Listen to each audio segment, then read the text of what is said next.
भारत में सबसे पहले पुर्तगाली कैसे आए, चलिए जानते हैं। आज से लगभग 500 साल पहले, जब यूरोप और भारत के बीच कोई सीधा समुद्री रास्ता नहीं था, तब भारत के मसाले, रेशम और सोना पूरे यूरोप को अपनी ओर खींच रहे थे। यूरोप के कई देश भारत तक पहुंचने का नया रास्ता खोज रहे थे और इसी खोज ने जन्म दिया एक ऐतिहासिक यात्रा को। 1498 में एक पुर्तगाली नाविक भारत पहुंचा और उसके साथ ही भारत के इतिहास का एक नया अध्याय शुरू हो गया। मध्यकाल में भारत मसालों का सबसे बड़ा केंद्र था। काली मिर्च, दालचीनी, इलायची और कई अन्य मसाले यूरोप में बहुत कीमती माने जाते थे, लेकिन उस समय यूरोप से भारत तक का व्यापार अरब व्यापारियों के माध्यम से होता था। इस कारण यूरोपीय देशों को मसाले बहुत महंगे मिलते थे। यही वजह थी कि यूरोप के देशों ने भारत तक पहुंचने के लिए एक सीधा समुद्री रास्ता खोजने का फैसला किया।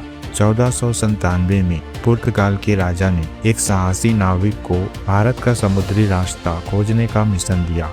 उस नाविक का नाम था वास्को डी गामा। वह 4 जहाजों के साथ पुर्तगाल से समुद्री यात्रा पर निकला। यह यात्रा आसान नहीं थी। समुद्री तूफान, लंबी दूरी और कई खतरों का सामना करते हुए वह अफ्रीका के दक्षिण छोर केप ऑफ गुड होप को पार कर आगे बढ़ा। लगभग 1 साल की कठिन यात्रा के बाद 20 मई 1498 को वास्को डी गामा भारत के दक्षिण तट पर पहुंचा। यह स्थान था कालीकट। उस समय कालीकट पर जमोरिन नामक राजा का शासन था। वास्को डी गामा ने राजा से मुलाकात की और व्यापार करने की अनुमति मांगी। कालीकट पहुंचने के बाद पुर्तगालियों ने भारत से मसाले खरीदकर यूरोप भेजना शुरू कर दिया। यह व्यापार धीरे धीरे बहुत लाभदायक साबित हुआ। कुछ ही समय में पुर्तगालियों ने भारत के कई समुद्री क्षेत्रों में अपना प्रभाव बढ़ा लिया। 1510 में पुर्तगालियों ने भारत के पश्चिमी तट पर स्थित गोवा पर कब्जा कर लिया। गोवा उनके लिए बहुत महत्वपूर्ण था क्योंकि यह एक बड़ा समुद्री व्यापारिक केंद्र था। इसके बाद गोवा भारत में पुर्तगालियों की राजधानी बन गया और यहाँ से वे पूरे भारतीय समुद्री व्यापार को नियंत्रित करने लगे। पुर्तगालियों ने भारत में कई किले, चर्च और व्यापारिक केंद्र बनाए। उन्होंने भारत में नई समुद्री तकनीक, नई संस्कृति और कई यूरोपीय परंपराएं भी लाई।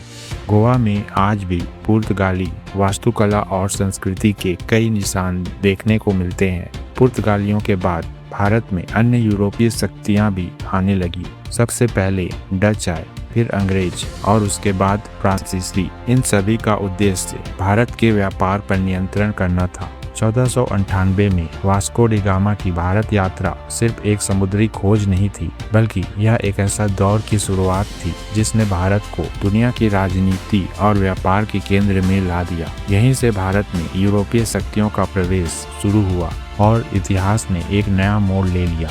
ऐसे ही इतिहास के रोचक सच जानने के लिए इस वीडियो को लाइक कीजिए और हमारे चैनल को सब्सक्राइब कीजिए। धन्यवाद।